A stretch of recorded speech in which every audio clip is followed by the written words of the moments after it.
What is good, guys? It's Ray J back with another video, and in this one I want to break down what's going on with Tesla stock and the overall market. I'm going to talk about some very important levels to be watching for, what's going on with the news affecting the markets, how things are looking in my opinion. But before I begin the devil's information, let me just mention a couple of things. Firstly, I am not a financial planner, so take nothing I say as financial advice. And also, if you guys can, please check out the Moomoo link, which is down below and in the description. If you sign up for Moomoo, deposit $100 into the account, you are guaranteed up to 5 free stocks. If you deposit $1,000, you're guaranteed up to 15 free stocks, and the offer ends very soon. Anyways, now let's break down what's going on with the market. Looking at Tesla right now, this thing is still holding its critical support. We actually broke this first support right here, right? We had this 213.8 zone. We actually just broke below that. And our next support would be in this 212 area. Tesla's trying to hold this. It's just barely holding the 212s right now. And we're getting a lot of negative news, which is acting as a negative catalyst for Tesla, which is playing a role in why on earth this thing is dropping the way it is.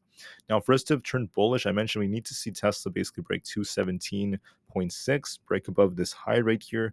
This was established from the pre-market. If we broke above this, we could have pushed to fill this gap, but instead we're actually shifting towards the lower supports, which is showing some weakness, if I'm going to be honest with everyone. But the question is, what's going to happen going forward? What is the news saying about Tesla? What is the negative catalyst I'm talking about? So the first negative catalyst for the market is the fact that we've seen a lot of these Fed speakers coming out today, and a lot of them are saying that the Fed is likely not going to be cutting in March. The Fed has to keep rate high and keep them higher for longer, and that's not what the market wants to hear. The market was pricing in the first cut for March, and now the market is trying to drop as a result of that.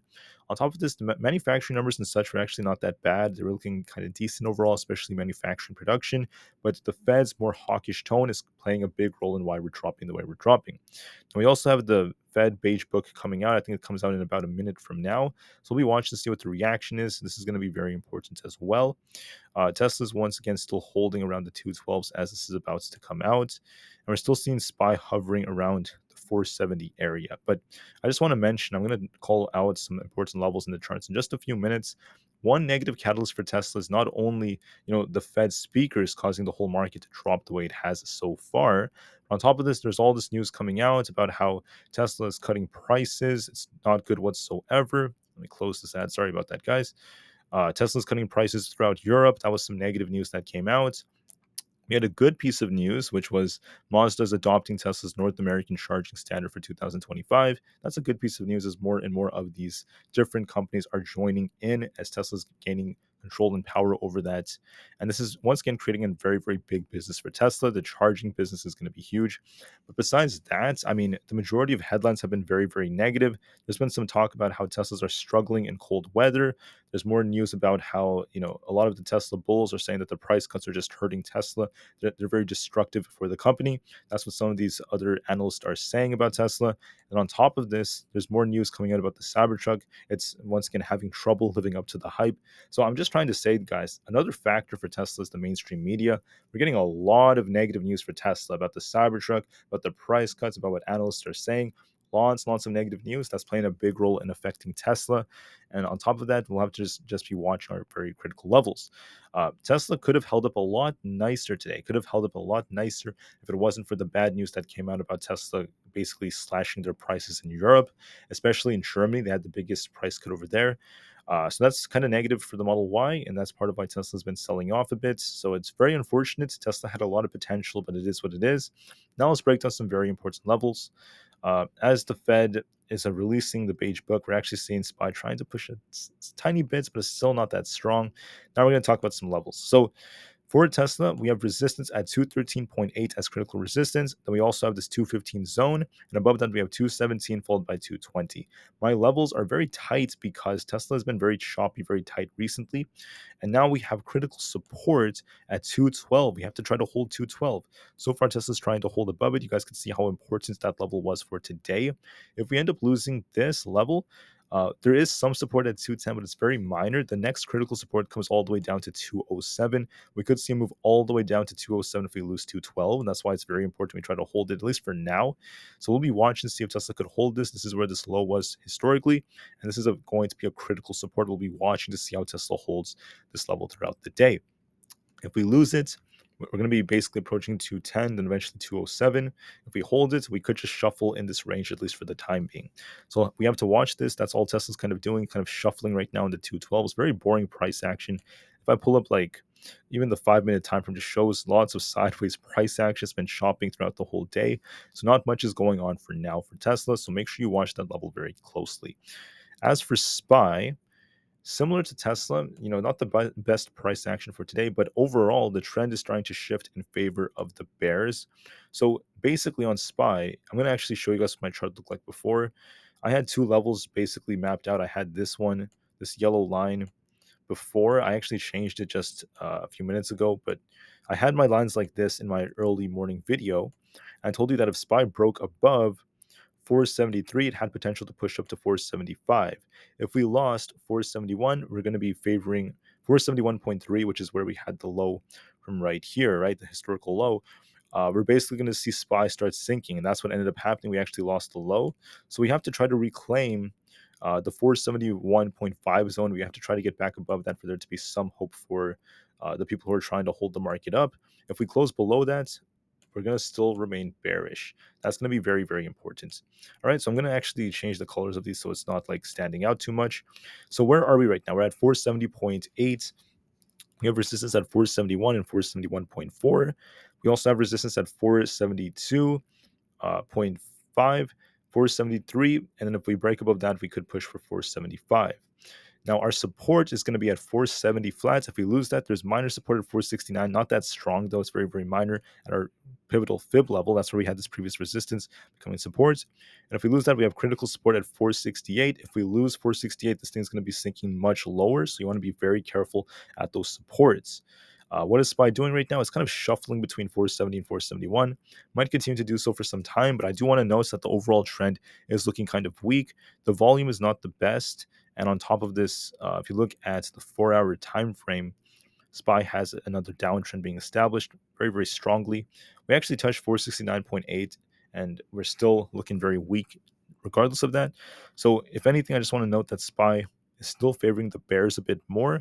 You want to be very careful with this, and let's just see where it closes. At this point, I'm just worried about where we close. Do we close above 470 or below it? If we close below it, it's going to favor the bears even more.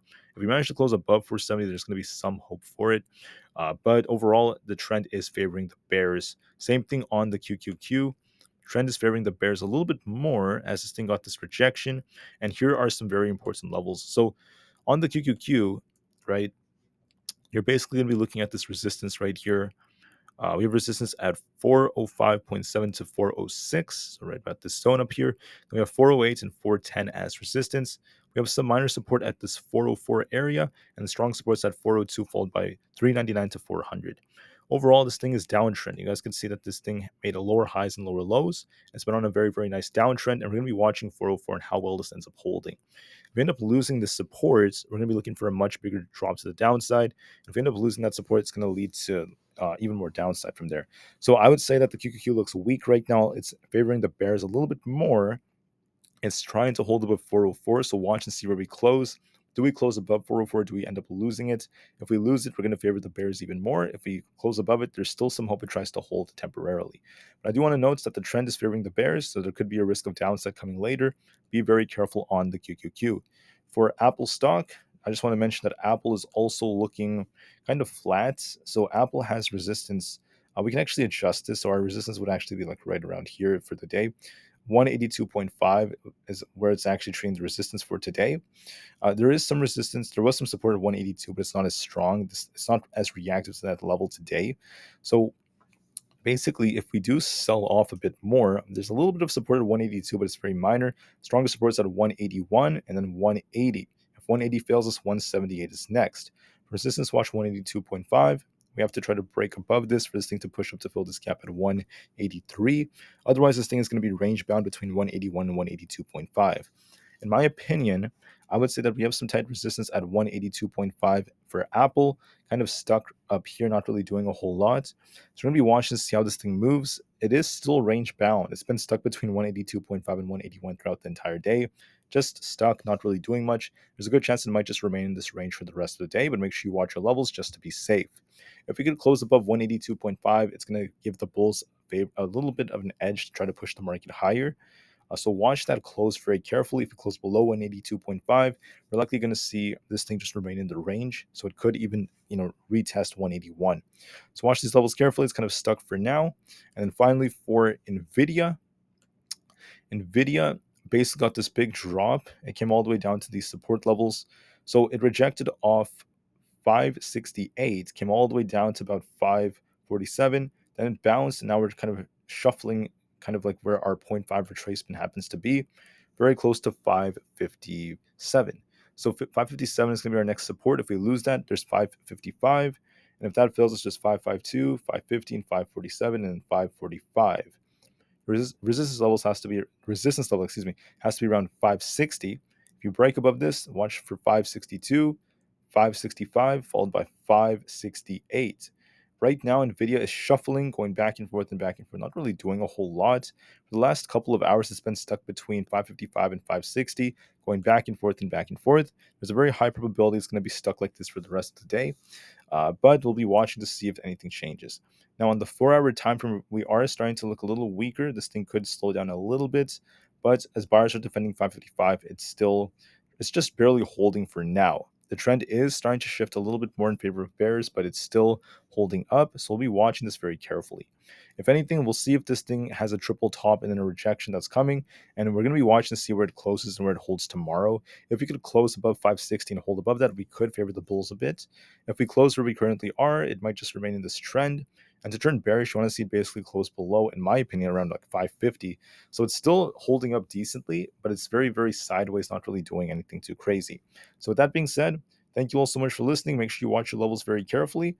Pay attention to what Tesla is doing. Let's see if this thing can hold around 212. Do we close above that or not? That's going to be key, especially during power hour. And we'll see how Tesla looks. But for now, be very careful, guys. There's a lot of bad news coming out for Tesla.